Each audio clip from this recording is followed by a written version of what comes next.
శ్రేష్టమైన ఆరాధన. చివరి గ్రంథం ప్రకటన గ్రంథంలో 4వ అధ్యాయం 4వ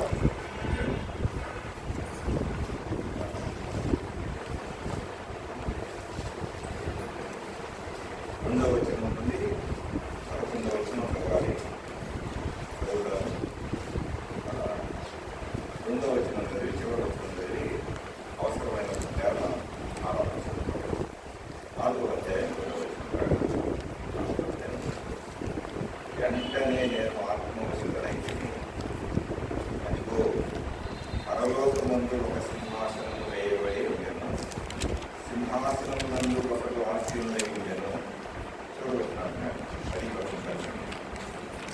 ఆ 24 పెద్దలు సింహాసనం నందు ఆసీనుడై ఉండి వారి ఎదుట సాగిలబడి యుగయుగములు జీవించుతున్న వానికి నమస్కారం చేయుచు, ప్రభువా మా దేవా, నీవు సమస్తమును సృష్టించితివి, నీ చిత్తమును బట్టి అవి ఉండెను, దానిని బట్టి సృష్టింపబడిన కనుక నీవే మహిమ ఘనత ప్రభావములు పొంద నలుగురని చెబుతూ తమ కిరీటములను ఆ సింహాసనము ఎదుట వేసి మధ్యలోదంతా ఆరాధన చేశారు. ఈ సన్నివేశం, ఈ మాట చదువుతుంటే నిజంగా ఒక ధన్యుడు. యేసుక్రీస్తుతో ఉన్నటువంటి అపోస్తలుడు అన్నిటి మందిలో ఒక్క యోగాలు మాత్రమే సహజంగా మరణించారు. ఎవరు ఇలా మరణించారు. ఒక ఆయన వేసుకున్నాడు, డైరెక్ట్ నరకానికి వెళ్ళారు, డబ్బు చెప్పుకున్నాడు, ఆయన పక్కన పెట్టేశారు. ఆయన స్థానంలో మధ్య అయినటువంటి ఒక ఆయన చీటీ తీసి తీసుకున్నారు. ఆయన గురించి ఎప్పుడు తెలుసుకున్నారు. కానీ మిగతా 11 మందిలో 10 మంది వీటితో చంపబడ్డారు, రంపాలతో పోయబడ్డారు, పైన కింద తల కిందకేసి స్విమ్ వేశారు. కొంతమంది ఏదో విధంగా హత్య చేయబడ్డారు, నలుగుల చేత హత్య చేయబడి. కానీ ఒక్కడు మాత్రం విషపు జీవుల్లో పెట్టిన చెప్పాలంటే సరసరా ఖాళీలు అంటే పెద్ద పాండీలో పోసారు, ఏదో పోసారు, దాంట్లో వేసిన ఎట్లా ఉన్న వ్యక్తి అట్లా చెప్తారు. ఆయనే ఒక ఈయన సాగు లేదు, ఒకరి చేత చంపబడాల, అందరూ చనిపోయారు. ఎలా చంపాలనుకున్నా తేళ్ళు, పాములు, ఆ దినాల్లో ఉన్నటువంటి విష సర్పాలన్నీ ప్రయోగం చేసి అన్నీ చేసి ఆ దినాల్లో విషం కూడా ఇచ్చేవాడు. విషం ఇచ్చినా కానీ ఆయన రావాలి. ఆ రాజుకి అర్థం కాక, అక్కడ ఉన్నటువంటి చక్రవర్తికి అర్థం కాక వీడు ఏ మానవుడు లేనటువంటి ప్రదేశంలో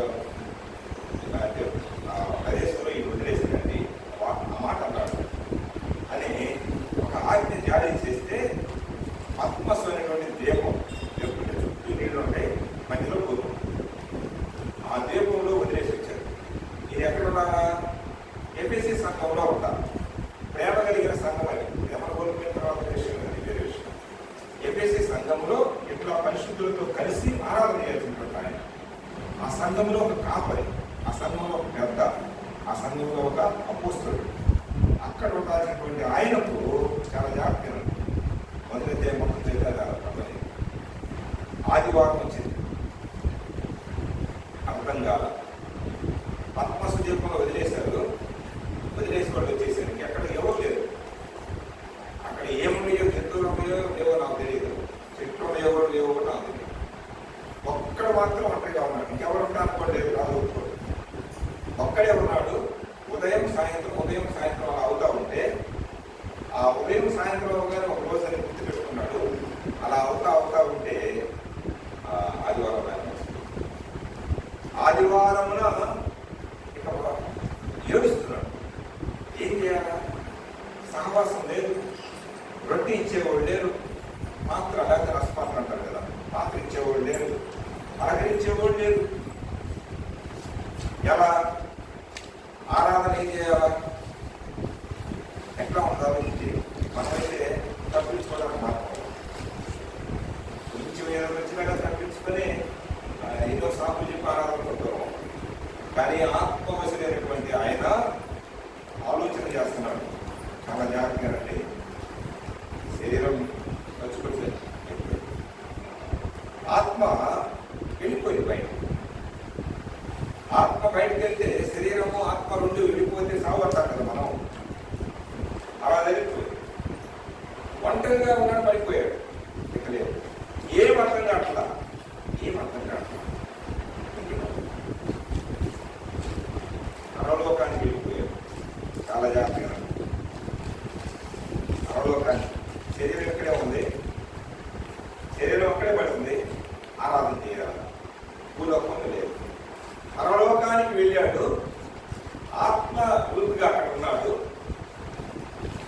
అక్కడ పోతే అడుగు అన్నం పెడతాం. ఆరాధన పెద్ద అన్నం. ఆరాధనలో కూడా నిద్రపోతున్నాడు. మన పరిస్థితి ఏమో ఆయన పరిస్థితిని ఆలోచన చేస్తే మనం నిద్ర పట్టిందంటే. పరలోకములో ఒక సింహాసనం వేయబడింది. నిజంగా ఒక్క భక్తుడు ఏంటంటే అట్లా ఇక్కడ ఆరాధన చేసేది అక్కడ ఆరాధన చేసేది. పౌలు కూడా ఆకాశం రెండో ఆకాశానికి వెళ్ళాడు కానీ ఆరాధన చేసి రావాలి. పౌలు ఒక మనిషిని నేను ఎదుగుతాను, ఆయన చెబుతాడు కానీ ఆరాధన చేసి ఒక్క ఆరాధన భూలోక పరలోక ఆరాధన చేసినటువంటి ఈ యోహాను పరలోకానికి వెళ్ళాడు. వెళితే ఒక దృశ్యం కనపడదు. ఆత్మవశులై వెనక తిరగగానే ఆ ప్రభువుని చూసి ముచ్చేసి పడి పక్కన వచ్చేది. మన భాషలో చెప్పాలంటే హోమాలకి అక్కడ పరలోకానికి వెళ్ళగానే ఒక సింహాసనం ఉంది. ఆ సింహాసనం మీద ఒక్క ఆయన కూర్చోన్నాడు. ఆయనే యెహోవా, ఆయనే సృష్టికర్త, ఆయనే దేవుడు కూర్చొని ఉన్నాడు. ఆ కూర్చున్నటువంటి ఆ పీఠము నాలుగు వైపులా సదనంగా ఉంది. నాలుగు వైపు నాలుగు జీవులు ఉన్నాయి. మాకు చదువుతా చూడండి. మరియు ఆ సింహాసనం ఎదుట స్ఫటికముతో పోయిన గాజుల సముద్రం ఉన్నట్టున్నాడు. ఆ సింహాసనమునకు మధ్యను సింహాసనం చుట్టూను ముందు వెనుక కనులతో నిండిన నాలుగు జీవులు. తర్వాత చదువుకున్న అంటే మొత్తం వైపు అతను 4 జీవులు ఉన్నాయి. మొదటి జీవి సింహం, రెండవ జీవి దూడ, మూడవ జీవి మనుషుని ముఖం, నాలుగవ జీవి ఎగురుతున్న పక్షి. ఒంటివి, నిజంగా పక్షి కాదు, నిజంగా మనిషి కాదు, ఒంటివి. వంటికి కనిపిస్తుంది. ఆ 4 ఉన్నాయి. అవి ఎక్కడున్నాయి? సింహాసనం మీద కూర్చున్నటువంటి ఆయన పాదపీఠం కింద, ఆయన కింద ఆధార కింద లేవు. ఆయన క్రింద 4 జీవులు ఉన్నాయి. ఆ 4 జీవులు ఒకటే మాట్లాడుతుంది, పరిశుద్ధుడు అని కీర్తిస్తుంది. సింహాసనాసీనుడు దేవుడు. ఇంకంటే 6 లెక్కలు ఉన్నాయి. 2 లెక్కలతో అందంగా ఉంటారు, ముఖాన్ని కప్పుకొని, 2 రెక్కలతో కాళ్ళు కప్పుకొని, 2 రెక్కలు ఏం చేస్తున్నారు మొత్తానికి మొత్తం కప్పుకొని భయం. ఎంత భయం అంటే సింహాసనాసీనుడు. ఆ మాట 4 జీవులలో ప్రతి జీవి 6 రెక్కలు, అవి చుట్టూను రెక్కల లోపటను కన్నులతో నిండి కన్నులు ఉన్నాయి. అటు చివరను అవి భూత వర్తమాన భవిష్యత్ కాలములలో ముందు సర్వాధికారియు దేవుడు నవ్వు ప్రభువు పరిశుద్ధుడు పరిశుద్ధుడు పరిశుద్ధుడు అని మానక రాత్రింబవళ్ళు చెప్పడానికి అయ్యే పని, కదిలించే పని లేదు. ఆ 4 జీవులు ఒకటే. దూడన్నా, మనిషి ముఖం వట్టి ఉన్నా, పక్షి ఉన్నా, దర్శనం ఉన్నా ఏం చెబుతుంది? పరిశుద్ధుడు పరిశుద్ధుడు పరిశుద్ధి. ఎంతకంటే పాడడానికి అవకాశం లేదు. ఇలా దివారాత్రం రాత్రింబవళ్ళు చూడండి ఎంత స్థుతి. యోహాను చూస్తానే ఉన్నాడు. అట్లానే ఇట్లా ఉంటే ఆయన చుట్టూ ఇంద్రధనుసు ఉంది. ఇంద్రధనుసు 7 రంగులు అంటారు కదా మన కనపడి 7 రంగులు ఇంద్రధనుసు. ఏంది ఇది అర్థం కావట్లేదు. చూస్తే ఆ ఇంద్రధనుసు చుట్టూ 24 మల్ల సింహాసనాలు. ఏంటి సింహాసనాలు అంటే వాళ్ళు ఆ సింహాసనాలని 24 పెద్దలు ఉంటారు. వాళ్ళు ఏం చేస్తారు? కిరీటాలు పెట్టుకుంటారు. చాలా జాగ్రత్తగా కిరీటాలు పెట్టుకొని ఉంటే ఈ జీవులు ఏమంటున్నాయి? ఈ 4 జీవులు, 4 మనిషి కానీ లేకపోతే ఈ జీవులు భూత వర్తమాన భవిష్యత్ కాలాలలో ఉన్న సజీవుడైన దేవునికి పరిశుద్ధుడు పరిశుద్ధుడు పరిశుద్ధుడు అంటే వీళ్ళు అనలేకపోతున్నారు. నా వైపు చూస్తే లేపరా చదువుకోలేదు, అనలేకపోతున్నారు. వీళ్ళకి ఒకటి అర్థం వస్తుంది, వాళ్ళకి అర్థమైంది. ఇదిగో మన నెత్తినేమో తీయకండి, ఇదేం చేస్తుంది, మన హోదా కట్టేస్తుంది, ఇది మనం ఏం చేస్తుంది, గర్వాంతులుగా చేస్తుంది, మాట బాధించినా నీ కొంత చేస్తుంది అని పట్టి చేశారు. అవి తీసి ఆ సింహాసనం ఎదురు చేశారు. చూడండి ఆ మాట చివర వేసుకోవడం. తమ కిరీటములను ఆ సింహాసనం ఎదుట వేసింది. ఇక వేయగానే ఇక ఏంటంటే వాళ్ళు ఏమంటున్నారు, ఎడలలో వీళ్ళతో కలిపి పరిశుద్ధులు పరిశుద్ధులు అన్నారు, ఇంకేమన్నారు నాకు తెలియదు. మొత్తానికి వీళ్ళ నోరు కూడా ఏమైంది, ఇవ్వబడింది. 4 జీవులు పరిశుద్ధులు అంటున్నారు. చుట్టూ ఉన్న 24 పెద్దలు కూడా ఏం చేశారు, సింహాసనం నుంచి లేచారు, సాగిల పడ్డారు, పూజ చేస్తున్నారు. మరి ఈ 24 పెద్దల చుట్టూ కోటాను కోట్ల దేవతలు ఉన్నారు. ప్రధాన దేవతలు ఉన్నారు, తర్వాత తక్కువ దేవతలు, పెద్దవాళ్ళు చిన్నవాళ్ళు ఎవరు ఉన్నారో తెలియదు. కోటాను కోట్ల దేవతలు. ఆ దేవతలు ఏమంటున్నారు, కీర్తిస్తూ ఉన్నారు. వీళ్ళందరూ ఇట్లా కీర్తిస్తూ ఉంటే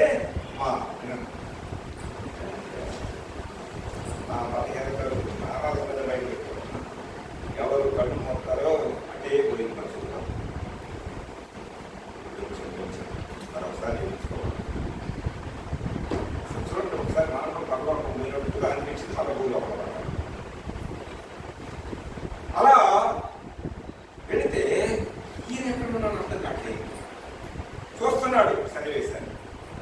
మధ్య సింహాసనం మీద ఉన్నటువంటి తండ్రి సృష్టికర్త యెహోవా చేతిలో ఒక పుస్తకం ఉంది. వీళ్ళందరూ ఇట్లా పరిశుద్ధులు పరిశుద్ధులు అరుస్తూ ఉంటే, అంటే కీర్తిస్తూ ఉంటే, మహిమ ఘనత ప్రభావం నీకే చెందునని స్తుతిస్తూ ఉంటే, ఈయన ఏమన్నా అట్లాంటి తెలుసుకొని వస్తున్నారు. యోగైనా ఆత్మాస్వీపంలో పడిపోయి శరీరం ఆత్మ వేరయ్యి ఆత్మ అక్కడికి వెళ్ళి ఆత్మీయ ఆరాధన చేస్తున్నటువంటి ఈయన ఆరాధన చూస్తా అంటే పుస్తకం ఒకటి అర్థం వచ్చింది. ఈయన ఆరాధన ఆయన కుడి చేతిలో పుస్తకం ఉంది. ఒక పెద్ద తోట మహాశబ్దంతో అంటుంది, ఆ పుస్తకం ఎవరైనా తీసుకోండి అయ్యా, ఆ పుస్తకం తీసుకోకపోతే మేము ఆరాధన చేయలేమని.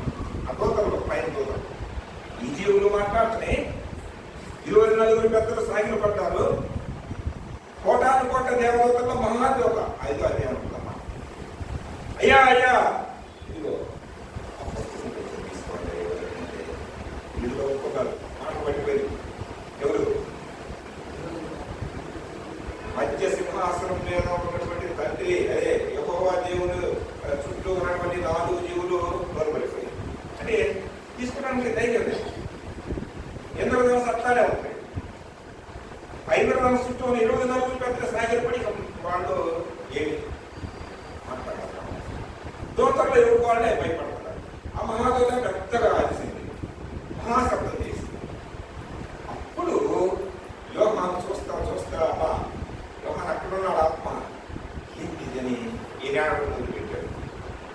అర్థం చేసుకోండి జాగ్రత్తగా. 5వ అధ్యాయం కూడా అర్థం చూసుకున్నాడు. వెళ్ళకూడదు, ఆరాధనకు వచ్చి ఆడటానికి కాదు, నిలబడటానికి కాదు అన్నట్టుగా ఆరాధనకు వచ్చింది. ఇది ఆరాధన జరుగుతున్న ప్రదేశం, ఏడవకూడదపాయ అంటారు. ఏంటి ఆ పుస్తకం తీసుకోకపోతే మళ్ళీ తీయలేం కదా, నేను కూడా ఏం చేయలేం కదా అన్నప్పుడు అప్పుడు చెప్పాడు, ఒక మహాపురుషుడు పరిశుద్ధుడు భూలోకానికి వచ్చి చనిపోయి తిరిగి లేచినటువంటి ఆ మాట 5వ అధ్యాయంలో వచ్చింది. ఆ పెద్దలు నీవు ఆ గ్రంథంలో తీసుకుని దాని కొంత యోగ్యుడు ఎవరు నువ్వంటే వద్యముపబడినా యేసు క్రీస్తు ప్రభు ఎక్కడున్నాడు చూడండి. చాలా జాగ్రత్తగా తండ్రి దగ్గర ఉంటే అందరూ ఎవరో పుస్తకం తీసుకోవడానికి ఆ ధైర్యం లేదు, అసలు అధికారం కూడా లేదు. అలానే ఉంటే ఆ ఉద్యమింపబడినటువంటి ఆయన చనిపోయి తిరిగి లేచినటువంటి ఆ ప్రభువు ఆ పుస్తకం తీసుకొని ఇట్లా తీసుకోగానే అంత శబ్దం అయింది. అప్పుడు యోహాను సంతోషించండి. ఆరాధన అంటే అది ఆత్మీయత. మనం ఇక్కడ ఆరాధన చేస్తుంటే మన మనసన్నా పరలోకం వెళ్ళాలా, లేకపోతే పరలోకం యొక్క మహిమన్నా ఇక్కడ ఉండాలి. అంతే. అందరికీ ఇంకా ఆరాధనకి ఏం లేదు. మన పలుకులను బట్టి కాదు, మన పాటల బట్టి కాదు, మన దీన్ని బట్టి కాదు. మన మనసంతా ఎక్కడ ఉండాలా? మన మనసంతా ఆ తండ్రి మీద, అదిగో వధింపబడినటువంటి తన కుమారుని పాత్ర మీద, ఆ రొట్టె మీద, పాత్ర మీద ఉంటే మన మనసు ఎక్కడికి వెళ్ళిపోయింది? లేకపోతే ఒక అర్థంగా లేదనుకో. మనకి పరలోకం నుంచి ఇక్కడ మహిమన్నా, ఆ దర్శనం మనకు కనపడానికి వస్తారు మళ్ళా అని అదేంటి భూలోక పరలోక ఆరాధన ఏమైపోవాలా? సమానం ఉండాలి. అందుకే అన్నాడు, పరిశుభ్రత లేకుండా ఆయనకి ఇష్టమైన. అందుకే ఆరాధన చేసినప్పుడు పరిశుద్ధుడు చనిపోయి తిరిగి లేచాడే, ఆ సింహాసనం మీద ఉన్నటువంటి ఆ తల్లి దగ్గర తండ్రి కుమారుడు అంటే ఆ పుస్తకం తీసుకున్నప్పుడు పరలోకంలో ఎంత ఆనందం ఉంది. ఆనందం కదా, చప్పట్లు కొట్టుంటారు. ఇప్పుడు చూడ మా ఫేవరెట్ యోహాను చూసి ఇక రాశాడు, నేను మొత్తం రాశాడు. తర్వాత మళ్ళా ఫస్ట్ సరిపోవడానికి అయ్యా ఆదివారం అసలు ఇప్పుడు ఆత్మశ్రీ ఉండాలా? ఆదివారం కాగా వచ్చింది ఆదివారం. ఈ మనసు ఆరాధన కాగితం రానే వచ్చింది ఆదివారం మొన్ననే అనుకున్నట్టుగా అనుకుంటే మన మనసు ఏమైంది? పరలోకానికి అందరూ సాగిపడి మాత్రమే కొందరు భక్తులు అంటున్నారు, సృష్టికర్తలు నీవేనయ్యా అని చేస్తారు. 5వ అధ్యాయంలో సృష్టికర్తలు కాదయ్యా, మా విమోచకుడవు, వధింపబడినటువంటి వాడు. చివరి మాట చదువుతాం, ముగించుకున్నాం. 5వ అధ్యాయం 13 అక్కడ పరలోకమందును, చూడండి చాలా జాగ్రత్తగా చదువుకోవాలి. పరలోకమందును, భూలోకమందును, భూమి క్రిందను, సముద్రములోనూ ఉన్న ప్రతి సృష్టం. అంటే మనమే కాదండి ఆరాధన చేసేది. మనం అనుకున్నాము ఆరాధన వచ్చింది, మనకు వచ్చాము, రొట్టె పాత్ర ఇస్తున్నా తీసుకున్నామని మనం బైబిల్ కొట్టుకొని అనుకుంటున్నాం. నేను అనుకుంటున్నాం. మనం కాదు. మనకంటే ముందే పిల్ల కాకులు, మనకంటే ముందే ఎగిరే పక్షులు, మనకంటే ముందు సముద్రంలో ఉన్నటువంటివి. అక్కడ మాట చదువుతున్నా చూడండి ఒకసారి. సమానం చదువుతుంటే ఎంత ఆనందం ఇస్తుంది. మనం కూడా ఒకసారి మళ్ళీ మిగులుతాం అన్నట్టుగా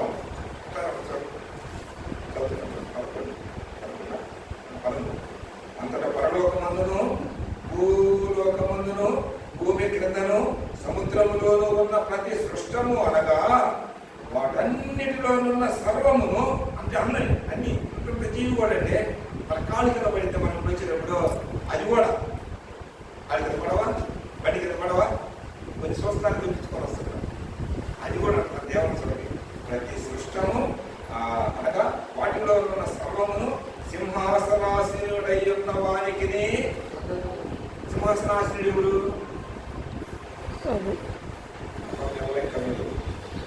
తండ్రి. సింహాసనం కుమారుడు కూర్చోడండి. సింహాసనాసీనుడై ఉన్న వానికి గొర్రె పిల్లలకును. ఏ గొర్రె పిల్ల ఇది? మన కోసం ప్రాణం పెట్టిందే, వధింపబడిన గొర్రె పిల్లకును, సింహాసనాసీనుడై ఉన్న వానికి, గొర్రె పిల్లకును. ఎంతమందికి? తండ్రి కుమారుడికి. పరిశుద్ధాత్మ నింపులలో వాడు ఏం చేస్తున్నా చూడండి. గొర్రె పిల్లకును స్తోత్రమును, ఘనతయు, మహిమయు, ప్రభావమును యుగ యుగములు కలుగును కాకని చెప్పుట వింటినే. ఎవరిస్తుంది? ఏంటమ్మా ఎవరిస్తున్నారు? యోహాను శరీరం లేకుండా అక్కడే ఉంటున్నాడు. శరీరంతో పడదు కదా. వింటిని చూడండి. అక్కడ 4 జీవులు ఆమేనని చెప్పగా ఆ పెద్దలు సాగిలపై నమస్కారం చేశారు. తండ్రి కుమారుని పూజైపోయి ఆలోచన చేసుకోండి. మంచిది కాదా? వాడిదినాలు ఎట్లా ఉన్నాం? ఇప్పుడైనా పరిస్థితి ఏదైనా పరిస్థితి శరీరాన్ని నలకొట్టుకోకుండా వచ్చి ఆ శరీరం మీద అధికారం మీద మనం తీసుకున్నాం. ఈ శరీరం నలకొట్టుకోవడం అటు పోయి వచ్చింది కదా, జాగింది ఇటు మొదలైంది అయిపోయింది. అదే ఇట్లాంటివి జరిగితే ఆలోచన మారిపోయింది. పరిశుద్ధమైనటువంటి శరీరం, అమూల్యమైన శరీరం, నీ కోసం నా కోసం దంచబడిన కదండి, నీ కోసం నా కోసం పిండబడిన, నీ కోసం నా కోసం మైనములే కలిగిపోయిన, నీ కోసం నా కోసం పరిశుద్ధుడు ఆ పరమాత్ముడు తను తాను తగ్గించుకున్న ఆ శరీరాన్ని తీసుకోవడానికి మనకు యోగ్యత కావాలంటే ఇప్పుడైనా అది మన ఎదురుకు వస్తూ ఉంటే పరిస్థితి కూడా ఒకటి తన ఎదుట ఆ రొట్టె ఏమనుకుంటున్నారు, కృష్ణప్రభు మన ఎదురుకు వచ్చి అంటున్నాడు తీసుకోపోయాను, తీసుకొని ఎక్కడ తీసుకుంటే అన్నాడు నేను లోపిష్ఠుడు అవ్వాలా, నన్ను సస్తావు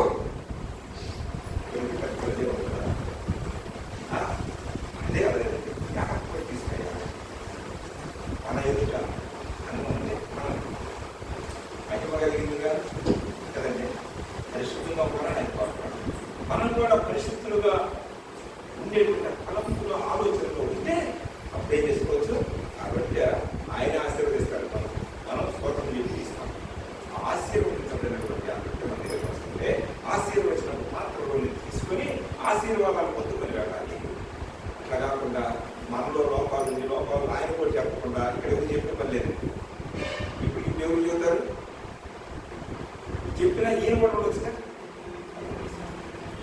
వాళ్ళు ఆ పరీక్షలో పాస్ ఆయన పరిశుద్ధులుగా ఒకవేళ ఇతను ఉంటే ప్రభు అతను క్షమించకుండా ఆయన ఏం చేస్తాడు, వాళ్ళ దగ్గరకు అది ఎవరంటే దగ్గరకు వచ్చినప్పుడు కూడా ఆయన ఏం చేస్తాడు, తండ్రి కుడిపార్శ్వం నుండి విజ్ఞాపన చేస్తాడు, ఆ శరీరం చెంత అయ్యా ఆ శరీరం చెంత తండ్రికి సిఫార్సు చేస్తాడు, తండ్రికి దాన్ని ఒక రికమెండేషన్ చేస్తాడు. కుమారుని ఒప్పియాలి, మనం పరిశుద్ధంగా ఉండి పరిశుద్ధమైన జీవితం జీవించి పరిశుద్ధంగా కోల్పోయిన వాడు మాత్రం ఆరాధించారు. బాడీని చూస్తున్నారని ఒకవేళ బాడీని చూస్తున్నారంటే ముందుగానే నువ్వు డబ్బుని క్షమాపణ పెడుతుంది ఆ వ్యక్తిలో అర్థమైందని ఆరాధన ఇంకా భూలోకంలో పరలోకంలో మన శరీరాలను నలగొట్టుకుంటే మనం కూడా ఏమవుతాం, ఆత్మీయంగా శరీరం నలగొట్టకుండా ఆ రొట్టె లేదు. మన శరీరాన్ని నిలబొట్టకుండా మన ఆత్మీయత కూడా ఆత్మ త్యాగ పరిశుద్ధాత్ముడు మనం ఏం చేస్తాడు, తీసుకోమంటాడు, తీసుకోవద్దని ఆయన తీసుకుంటే తీసుకోండి అంటే